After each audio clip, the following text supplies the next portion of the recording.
Okay, so enough talking about the Selectric. Let's see it in action. So I'm going to load some paper in.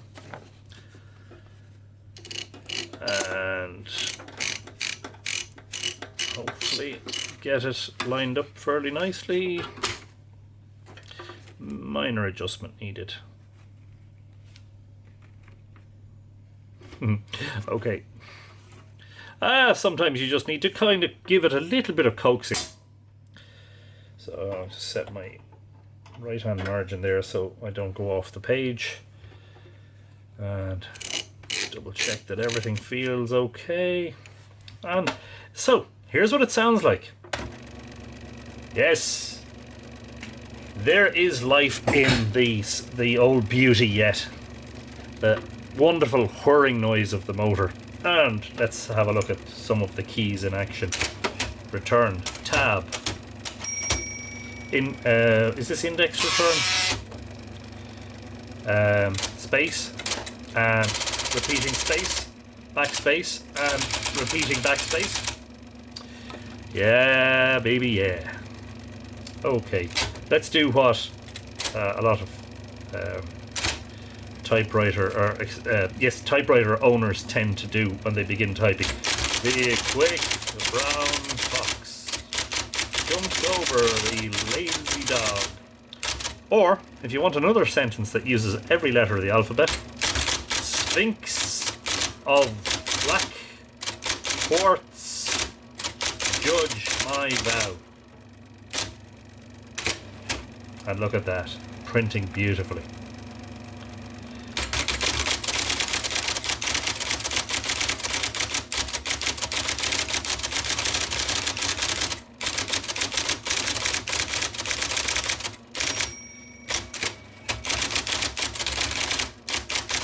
Oh, I made a mistake.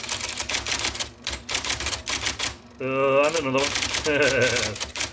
So it will type as fast as you can type. The thing is to type fast without making errors.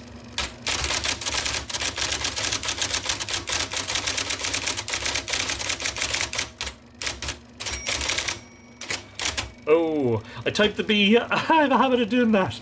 I typed, because with the brother daisy wheel electrics, while the carriage is returning, you can type and it will remember what you've typed and start typing it. But this has no memory. This is electro-mechanical. It's brilliant, but you have to remember to allow the carriage to return before typing, you know?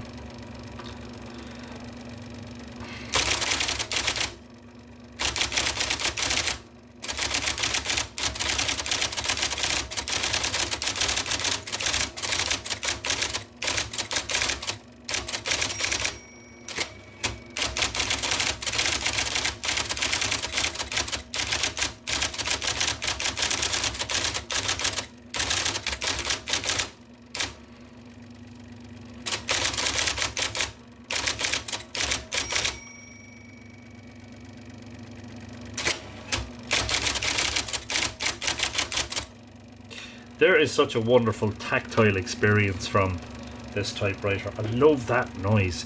It's very definite. It tells you in no uncertain terms, I am typing letters for you. And of course, no matter how soft your touch or how hard your touch, the print quality remains the same, because it's the same amount of force that's put in each time. Now you can make adjustments. There's a lever up here, which I believe you can see that platen moving back and forward there is for when you've got extra copies, when you're trying to make several copies of one document.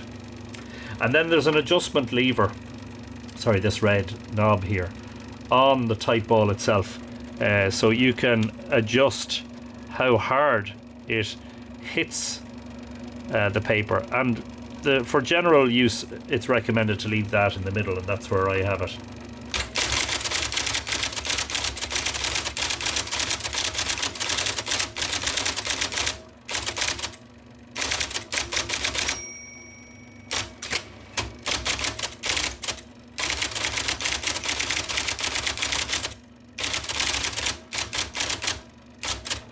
So it's an amazing thing, but this ribbon cartridge is very ancient and is actually cracked and broken. And it may not even be the exact correct one. It doesn't seem to be advancing as fast as I've seen the ribbons advancing online on videos. But I'm ordering new cartridges. Yeah, you can still get cartridges for the IBM Selectric.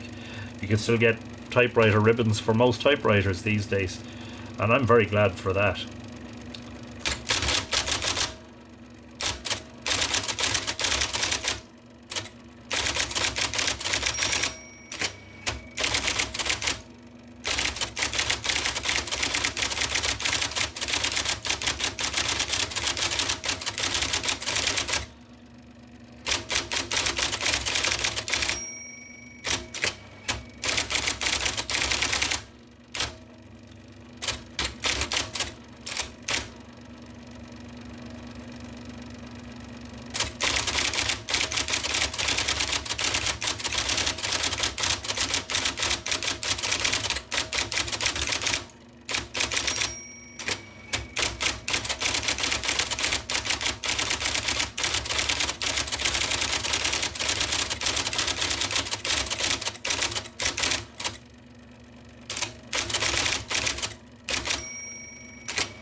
Close to the margin.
Yeah, another thing that I have noticed about the Selectric is that I seem to make fewer errors than on other typewriters.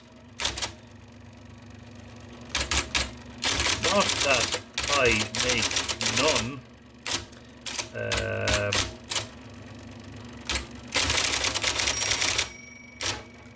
There are some, but the frequency of these errors seems to be much reduced. There is some confidence in writing each key, and they have just the right amount of travel to give one the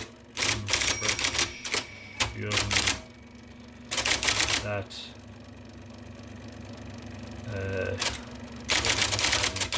confident. Also, that tremendous, one might even say beautiful noise of the type ball hitting the paper.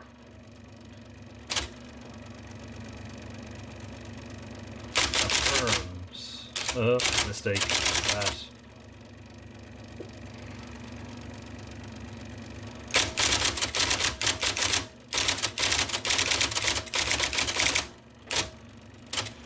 I'm not the fastest typer in the world, but yeah, very much enjoying that action.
that is the IBM Selectric II.